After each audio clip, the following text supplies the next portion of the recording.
Okay, we're going to start with the nation. Tinubu, I won't lose battle against bandits and terrorists. Why the nation swept all stakes at prestigious 32nd Dame. How budget 2024 will grow economy. Why we dumped PDP for APC by Rivers Assembly members. CBN suspends charges on bulk cash deposits. Asisat Oshoala rule Africa. Osimhen Oshoala rule Africa. Adeleke's continuous absence raises dust in Osun. Okay, which story are we starting with? Congratulations to our Osimhen and Asisat Oshoala for the CAF award that they got for best footballer and best female footballer in Africa.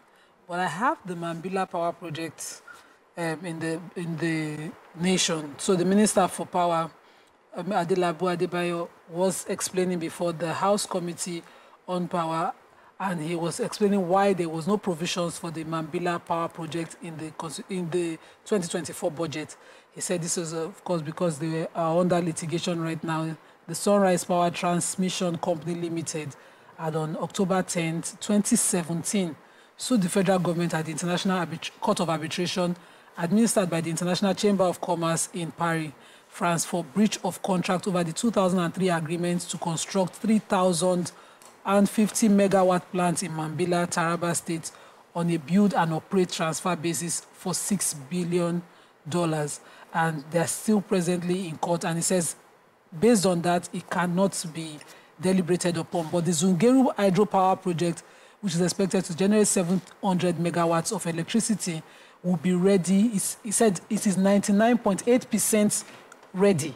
It is almost completed, and it will be ready, and he intends to start operating it this year. That means in these 3 weeks, we will see it work immediately, and that we have like that, these 3 weeks. So that we don't have a problem. He said we don't have any problem with Zungeru. Yeah. But, you know, my concern is that because the grid collapse, which I will take in another paper, is power generation the issue or transmission? Let me take our budget 2024. So the Minister of Finance and Coordinating Minister of the Economy, Mr. Wale Edun, was speaking yesterday. He listed fiscal discipline, targeted tax incentives, and innovative revenue generation as some of the strategies designed for them to have to boost the economy next year. He was talking when he was trying to defend his 27.5 trillion naira budget to the National Assembly yesterday. He highlighted 3 key elements, saying that he plans to prioritize savings within the budget, essentially suggesting a focus on fiscal consolidation. Tax incentives will be applied as strategy to boost economy, adding that government has no plan to raise taxes or levies. He said the government is considering tax cuts and other measures to encourage investment and economic activities. He said that there's no plan to actually to increase the tax because people are speculating. I was going to check the controversy that is trailing Adeleke's overseas trip. The All Progressive Osun State chapter have said that he has been absent for over 30 days. They were surprised that he was absent during his 1-year anniversary. And Adeleke's spokesperson has come out to say, look, he went on holiday, he's resting, and he's seeing investors. He said he also went to rest. But they are saying he went for an operation on his knee. PDP is denying it. And I'm just surprised that APC, instead of them to keep quiet, they have their own crisis. And they are talking about another person. Yeah, but why would you? I mean, the just started. Where are you going to rest for? Did they just swear? When was this one in? So, no, it's definitely his health. They just don't want to say it is his We don't know if it's health, though. We don't know that for sure. If it is not... They are saying... He went for holiday. He went for vacation. They are saying he's not medically fit. Okay. But there are rumors that it is his knee. If it's his knee, his health is okay now. It's just his knee. Okay, let's speak almost to in a glass house should not throw. That's my point. That's YK's point, and I think it is very valid. Now, let's talk about history being made by Nigerians on the sporting level. We've had history being made by Nigerians in the entertainment industry. Congratulations to Victor Osimhen and Asisat Oshoala. I can always remember my picture with Asisat Oshoala. Yes. But they were both crowned male and female African Footballer of the Year 2023. And it was a stiff competition for Victor Osimhen, who was having to deal with Morocco's Hakimi and Egypt's Mohamed Salah. And for him, in his speech, he acknowledged his mentor, Emmanuel Amunike. He said that Emmanuel Amunike gave him a platform in the under-17 in 2015, and he would not even have the opportunity to be here if not for that moment. So this is, Oshoala also supported women, but I want to highlight Emmanuel Amunike, and the reason I'm doing this is there will be a stage in our lives as adults that we will need to step out. Somebody else will take the stage, and it will be good if you give somebody else that opportunity so that when they take that podium, they will remember your name and will talk about you for good. So now we are able to celebrate Emmanuel Amunike for giving a platform to Victor Osimhen. So congratulations to all Nigerian football lovers. The Punch. PDP moves to replace 27 pro-Wike assembly defectors. Tinubu condemns police station burning, tells army to protect democracy. Amotekun arrests 62 suspected criminals in Ondo. CAC to delist over 91,000 companies over infractions. Power generation crashes to 43.5 megawatts as grid collapses again. Labour fumes as FG stops 35,000 naira award payment. CBN cancels large depositors' fines amid naira scarcity. Okay, which story are we starting with in Punch? Okay. Nima, you have a story? Look, let me go. Yes. I was going to take CAC, Corporate Affairs Commission. They set to delist over 91,000 companies for failing to file their annual returns. They had published that list of companies for the list. So, and also they said this is still less than the initial 100,000 companies that CAC had said it would remove in an earlier announcement. They said CAC steps up enforcement of over 100,000 companies to go off its register for failure to file an annual return. In the update, said further to its earlier notice of the commencement of striking off the names of the companies, the Commission hereby notifies the general public that the list of companies that have failed to comply with the provisions of the Companies and Allied Matters Act 2020 to file up their date shall be removed. And is there a public notice to all? I think they're going to remove them within 30 days. So if they don't do that, they're going to have to be delisted. Let's go on a short break now. When we come back, we continue with our paper review. When we come back, we continue.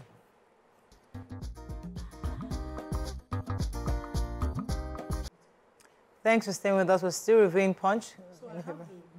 Power story. So our power grid yesterday went like this, straight down from 4,032.8 megawatts to 43.5 megawatts. As in 1,000 law, all the hundreds law, all the tens went to 43.5 megawatts at 2 p.m. yesterday. And the TCN said that they restored it, they've worked on it, the engineers were on top of it, but for that yesterday was crawling up from 115 to around 3 p.m. to 240 around 4 p.m. and it stood at 544 at 5 p.m. yesterday. That was the best they could do. But the spokesperson of the TCN insists that yes, there was a collapse, but it has been restored by the engineers. See, this morning we did not see lights. It was full darkness all through, no blink of light. And they said that it's been restored, except for just axis, and they are the only ones that have not been fully restored. There's not fully restoration. I hope the power minister is like the Minister for Interior, because we need magic. I've been calling him out since inception that we're not hearing from him. It is really, really bad. We cannot continue to have transmission is under government, so they cannot blame anybody. Okay, which story are we taking this? The Ondo State Security Network, also known as Amotekun, paraded about 62 people yesterday who were on various criminal offenses, and they said they are doing this because they want the festive seasons to be crime-free, and they worked with the security agencies, the police, the NSCDC, DSS, and they're making sure that this December, no crime in Ondo State. Amen. So I'm taking the story of the organized labor. The organized labor has said that the federal government they are going to, there's a collision cost. They are on a collision cost with the federal government because the federal government has been unable to sustain the 35,000 naira wage award. So after the subsidy was taken out, the undue hardship on workers, the president, Bola Tinubu, had said that there was going to be 35,000 naira to each worker to reduce the hardship caused by subsidy removal. That amount was only paid for September.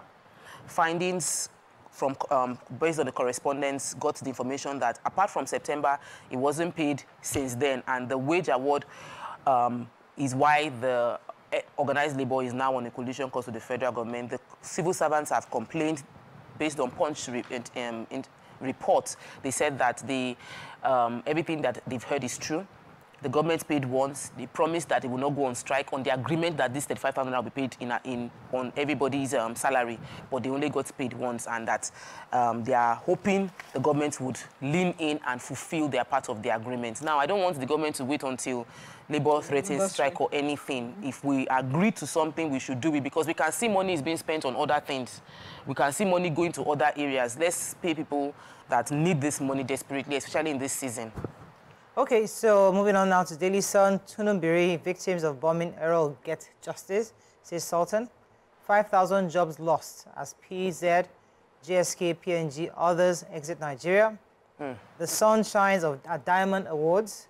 CBN suspends charges on large deposits, cash deposits. TCN, why stable power supply is not feasible. Deliver justice with fear of God, Catholic archbishops tax judges. And Rivers, fears for governor's removal as 27 lawmakers defect to APC. Let me take the 5,000 jobs. I think we've taken this story a few times, but in addition, according to this report, recent plans by some multinational companies to exit the country may affect an estimated number of 5,000 jobs from our economy. The latest loss projection with companies like PZ Cousins, GlaxoSmithKline, PNG, and amongst others, recently gave reasons why they decided to pull out because of the worsening operating environment in Nigeria. So experts have said about 5,000 Nigerians will be out of work based on this decision. The communities obviously cited the issues of the harsh operating environment, forex illiquidity and volatility, soaring inflation and interest rates hike said to have weakened the purchasing power of consumers, leaving them to grapple with higher operating costs. Also, a company, I think Guinness, has also announced that by April 2024, it will no longer import or distribute certain Diageo international premium spirits such as Baileys, Johnny Walker, Singleton, and others. All those that I love you are always enjoying. They're going to stop bringing them because of the cost of importation too. So, and I mean, it says that according to the notice, they are saying that many of these companies, when they eventually leave, it will lose, many jobs will be lost. But I think many of us have actually discussed floating of the Naira for many years. It was finally done, but we didn't realize the kind of hardship it was going to bring, even not just for lots of jobs, but manufacturing. But the floating of the Naira has not been successful, I think, is the main problem. Because the bank rate and the black market rate is still, the disparity is what it is. It's, I think 900 and something in the banks and 1,140 the black market. So there's still a huge, So I was going to take the story of the gunmen killing 7 people in the Anambra nightclub in and they beheaded a security man. Apparently they went... Beheaded? Yeah. They went to kidnap, the owner of the club. But the security people were, they resisted, so they killed them. They just started to fire sporadically, and then they beheaded the security man. And that one that they beheaded was because he resisted them taking his boss. And I think I really wanted to take this story because that is commendable. And I hope that if they didn't succeed in kidnapping the boss, that he will compensate that guy's family. Because he really fought for his Oga. Like, I don't know about that one of his comment. But like you sacrifice... Ask your wife. Ask his wife. His wife will not think the same. But like at least when they tell the story, they will say Daddy died.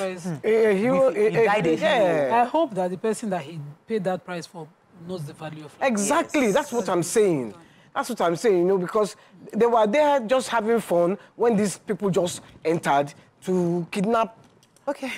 So I have the CBN story. The CBN has suspended charges on bulk cash deposits. So before, if you deposit above 500,000, you pay a 2% processing fee. And if you pay deposit for corporate entities, a 3% fee for cash deposit above 3 million. And so the CBN has put a temporary policy which stops such payment for 143 days, starting yesterday. According to the CBN Acting Director of Banking Supervision, Eto'o Adedeji, bank customers in the FCT has appealed to the Apex Court to urgently address this cash crunch issue. And so they have put a temporary stop to it till April 30th, 2024, so that to encourage people to bring in their cash deposits and maybe, you know, they can stem this cash scarcity issue. I think it's a very good policy. I think it is also,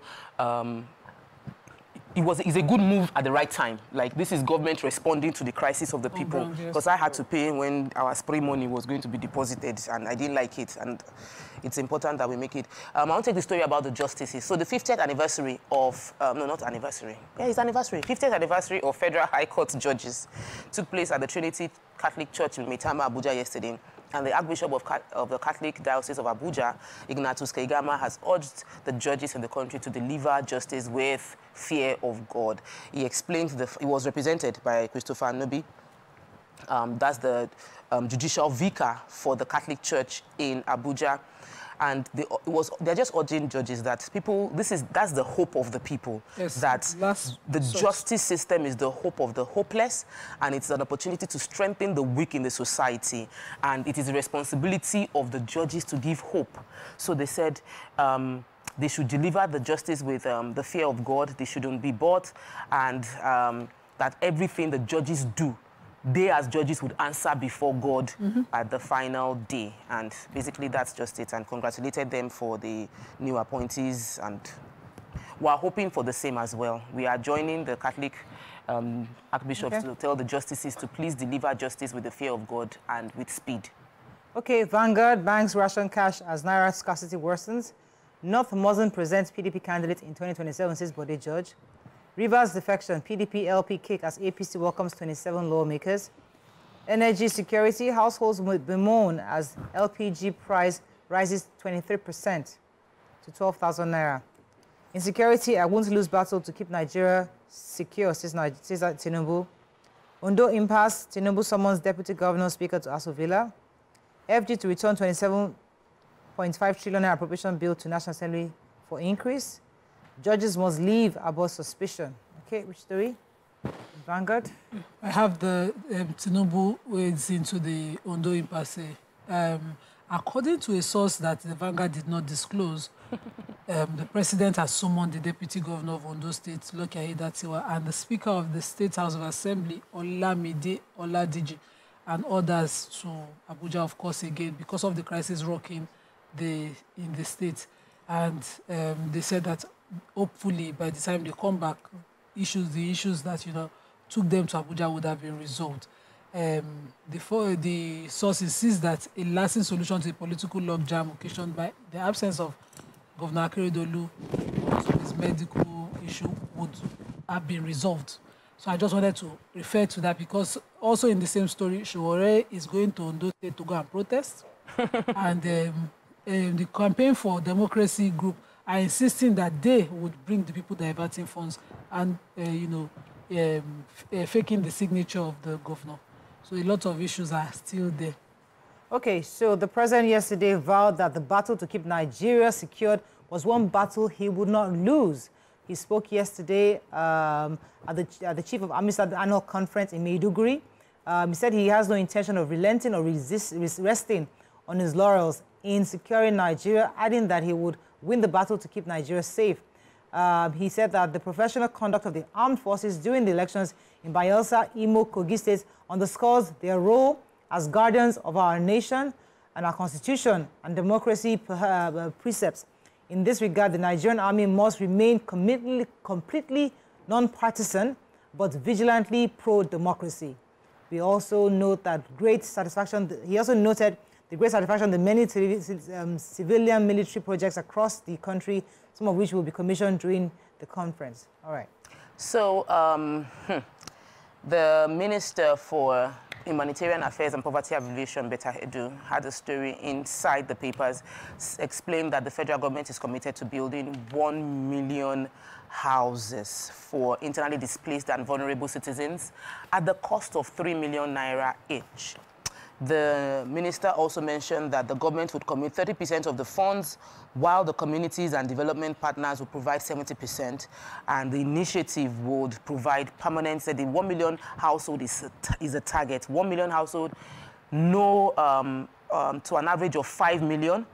Nigerians will receive shelter, and the minister has assured the IDPs that the international partners that the house will be a standard one, and people would be will be involved directly. I'm looking forward to this. People are still trying to recover from the crisis that rocked Nigeria within the northeast part of the country, and we're hoping that as they resettle them back, we don't swap Boko Haram for what do they call them now? Bandits or whatever names to still inflict damage on these people who are now, and then will not be wasting funds. So let the people also take responsibility as the government is helping them to resettle. Okay, that's all we can take on Front Page Review. When we come back, we'll to our hot topic of the day. Stay with us, we'll be right back.